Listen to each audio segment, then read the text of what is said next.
Hi, this is History with Andrew Allen, and today is episode 8 of my series, The Mexican-American War, Vera Cruz, and Mexico City. Before I forget, I include the names of the people I talk about and my sources in the description. As I explained last episode, Polk wanted New Mexico and California, so Brigadier General Kearny led a small army to Santa Fe, New Mexico. It is unknown if the outnumbered Mexican garrison could have resisted, since resistance crumbled after the governor fled. Meanwhile, famous explorer John Fremont had instigated a revolt by the Americans who had settled in California, even though Fremont did not know that the United States had already declared war on Mexico. The region had been captured when Kearny arrived, but Fremont declared that he had independent authority, even though Kearny was his superior. However, Kearny received orders appointing him civil governor, so Fremont was sent back to Washington in chains to face a court-martial for insubordination. Although Winfield Scott had been a general since the War of 1812, he had not really had a battlefield victory since then, so he probably would have faded into obscurity if he had not been given command of the Vera Cruz expedition. To be fair, he had pushed for the development of light artillery, or flying artillery as it was called at the time, which had proved decisive in the war against Mexico, but it was not the same thing as a battlefield victory. Determined to capture Vera Cruz quickly before the arrival of yellow fever season, Scott landed artillery on the beach and bombarded the city for 3.5 days, expecting that the deaths of civilians would force an early surrender. The strategy worked, since hundreds of civilians had died, and the commander signed surrender terms in the evening of March 27th. Unlike previous wars, journalists accompanied Scott's campaign as possibly the first embedded journalists. American reporters portrayed the bombardment as necessary, but reporters from other countries were more critical. The Times described the bombardment as one of the most atrocious and barbarous acts committed in modern times by the forces of a civilized nation. The reporters were shocked by the sight of innocent civilians leaving their broken homes, and the following riot where Mexicans were robbed and raped. To his credit, Scott hung a rapist and tried American soldiers for crimes against Mexicans. Moreover, he attended Catholic services in order to improve relations with Mexicans, even though he knew that it would weaken his presidential chances since it would infuriate the anti-Catholic nativists. Realizing that the volunteers would not re-enlist when their one-year terms ended, Scott faced reality and sent them home a month early to enable them to avoid the yellow fever season in Vera Cruz, leaving him with an army of 7,000 men. Mexico had been defeated, but was not beaten. As the Americans marched towards Mexico City, guerrillas made the road to Vera Cruz too dangerous for anything other than an extremely well-armed escort. Aware that he had 2,000 wounded who needed to be guarded, Scott made a bold decision and abandoned his supply line to Vera Cruz. He would live off the land, which is another way of saying he would take food from peasants.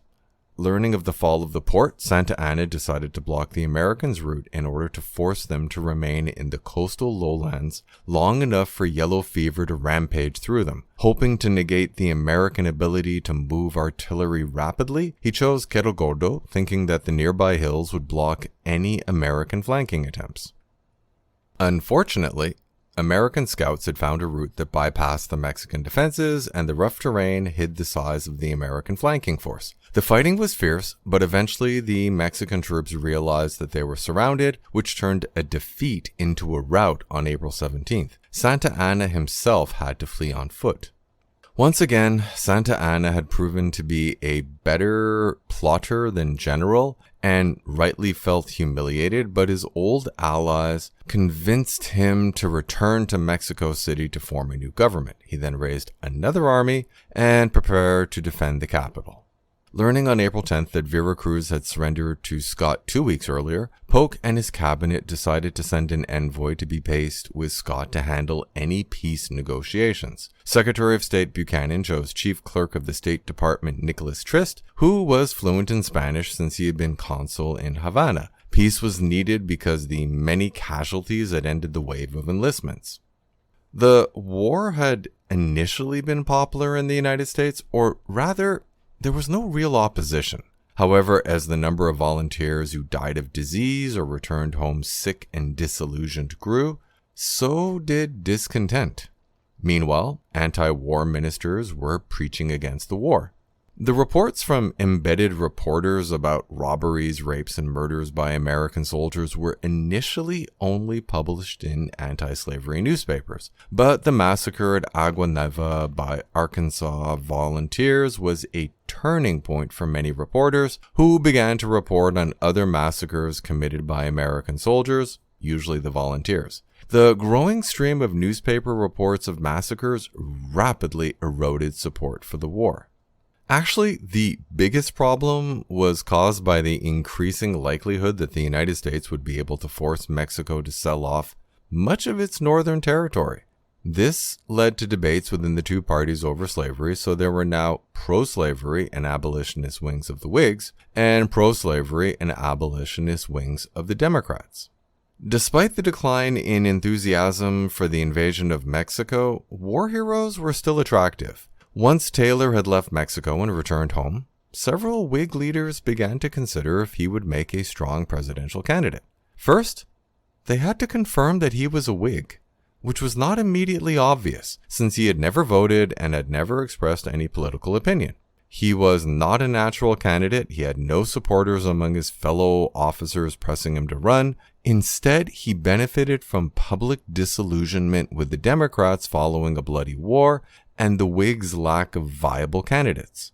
Most of the party leaders had accepted that Henry Clay would never win the presidency, and other potential candidates like Daniel Webster and Winfield Scott were unappealing.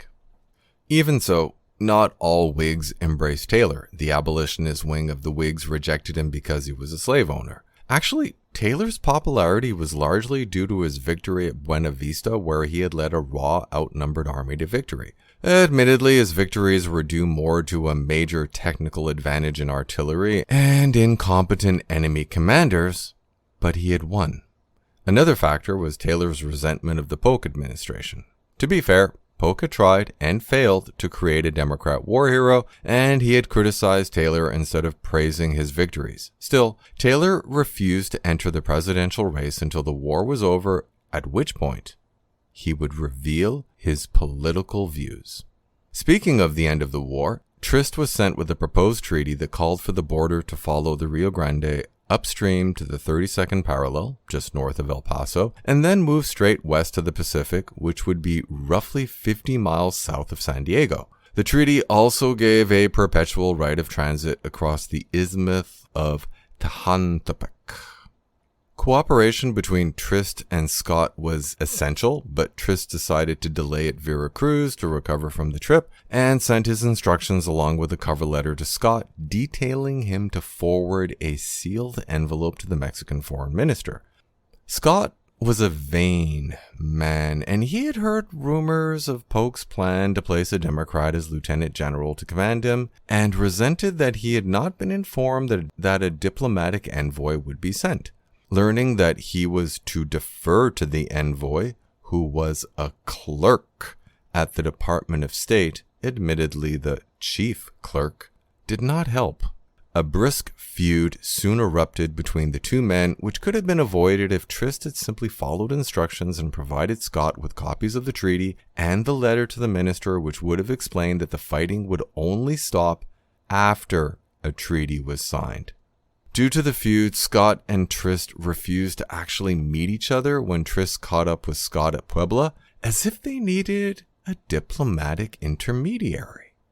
Scott spent 10 weeks at Puebla waiting for reinforcements from the United States. Those 10 weeks were spent in Mexico City in a partially successful attempt to organize a defense of the city. Here, Santa Anna was in his prime. He may not have been able to win a battle, but he was an excellent organizer, convincing the radicals and the moderates to work together despite the recent conflict during the revolt of the Polkas, while persuading power brokers in other regions to send supplies and National Guard units. In addition, regular army units had reformed after the rout at Cerro Gordo. The Mexican army had a liberal attitude towards deserters, possibly sympathizing with men who deserted because they were starving, so deserters were welcomed back, enabling a broken army to quickly rebuild. By the time of Scott's arrival, Santa Anna had 20,000 men in Mexico City, plus an unknown number of guerrillas operating behind Scott. However, that was the easy part. The hard part was feeding the men and finding enough weapons. Worn-down muskets and cannon were repaired by artisans, church bells were melted down to make bullets and cannonballs, but he still lacked enough ammunition. The men had been trained quickly, so they would have to focus on defending the city, which was a major problem since it was huge. The residents of the city were not enthusiastic about having to endure a bombardment, and were understandably terrified of hordes of foreign Protestant soldiers raping and looting if the city was taken by storm. When the two armies faced each other on August 18th, Scott had 10,000 men and the Mexican army was twice as large. Scott soon realized that Santa Anna's position was quite solid, but he had to move forward because he was running out of supplies. Unknown to Scott, the Mexican army was far from united.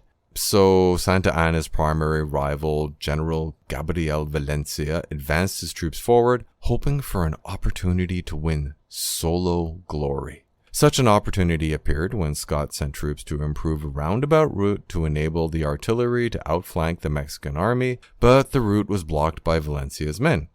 Valencia's artillery won an artillery duel, so he believed that he had stopped a major American assault, not a large work party and its escort who were now trapped between Valencia and Santa Anna's approaching army.